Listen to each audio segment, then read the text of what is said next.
Hello, welcome to another episode on Evolve. I'm your host, Olufunmilayo Oloyede.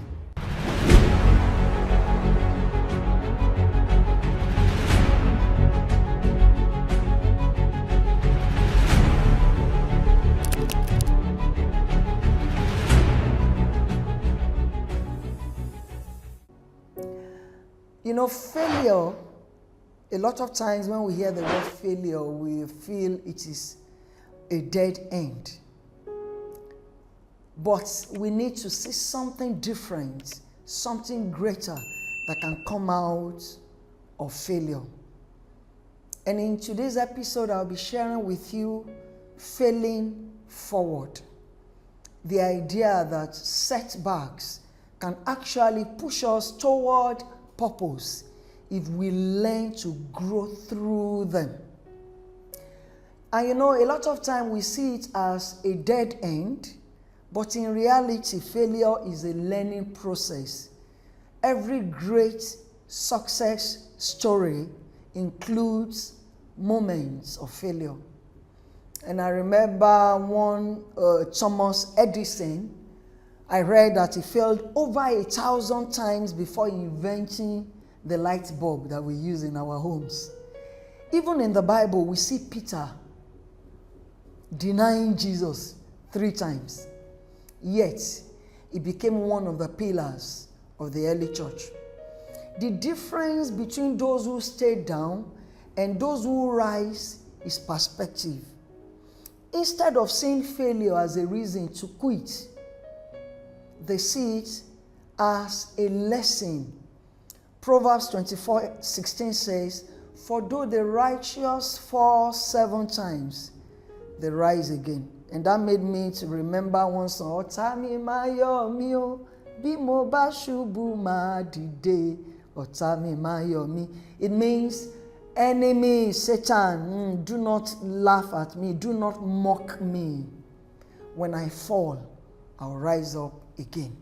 So failing forward means using failure as a stepping stone. Using failure as a stepping stone. Then how do we use failure as a stepping stone? Acknowledge the failure, but do not own it. Because your failure is an event. It is not you. It is not your identity.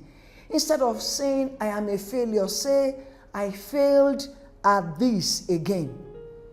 And because you can learn and improve on it.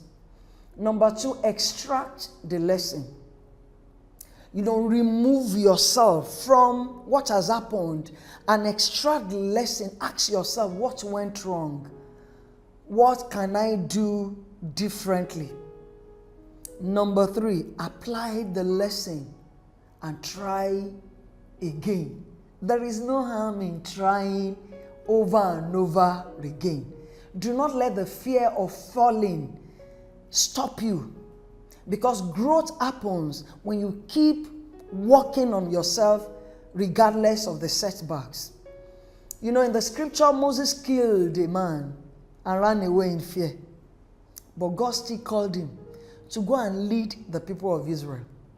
David failed in so many ways, but repented and remained a man after God's heart. You know, our mind can't fathom that. Someone who failed severally, who messed up in a lot of ways, but yet we read that he is a man after God's heart. If God did not give up on these people, he won't give up on you and I.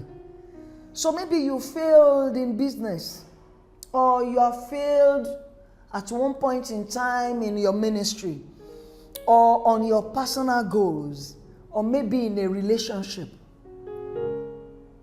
Don't stop at that.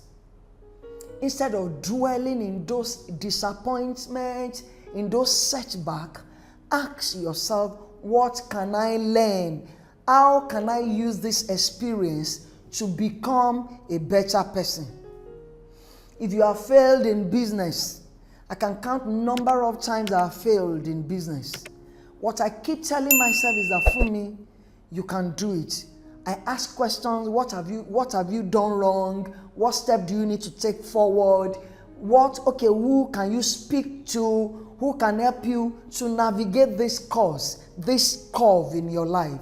So if it is in relationship, if it is in ministry, sometimes it could be that God is stretching you for greater things. So whatever setback you experience, do not see it as something that will make you to stop. Romans 8, verse 28, reminds us that we know all things, that all things work together for good to those who love God and to those who are called according to his purpose. So every failure is working for your good when you trust him. So today I challenge you, do not fear failure, because as I'm talking to you, I'm talking to myself. Embrace it, use it, grow from it, learn from it, turn it to a tool that you can hold on to, and you will stand and say, even though I failed these many times, I know they are all tools for better living. So I challenge you today to fail forward. Till I come your way next time, I remain your host, Olufunmilayo Oloyede. Bye.